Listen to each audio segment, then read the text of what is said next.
មនុស្សចាស់ម្នាក់ធ្លាប់និយាយថាលុយអាចទិញផ្ទះបាន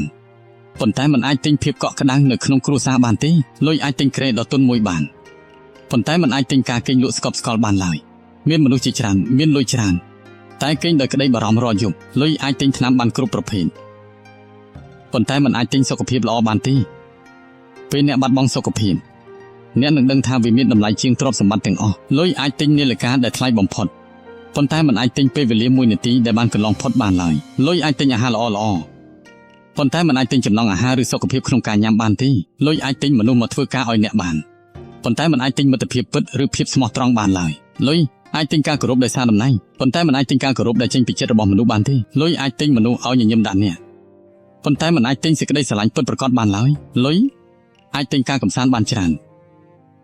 ប៉ុន្តែมันអាចទិញសេចក្តីសុខនៅក្នុងចិត្តបានទេមនុស្សចាស់ធ្លាប់និយាយថាអ្នកអាចរកលុយបានពេញមួយជីវិតប៉ុន្តែកុំភ្លេចរកពេលវេលាសម្រាប់មនុស្សដែលអ្នកស្រឡាញ់ព្រោះថ្ងៃមួយអ្នកអាចមានលុយតែគ្មានមនុស្សដែលអ្នកចង់ចំណាយពេលជាមួយទៀតលុយអាចទិញសម្លៀកបំពាក់ដែលស្អាតបំផុតប៉ុន្តែมันអាចទិញបុគ្គលិកលក្ខណៈដែលល្អបានទេមនុស្សនឹងចងចាំអ្នកដោយសារអាកប្បកិរិយាមិនមែនដោយ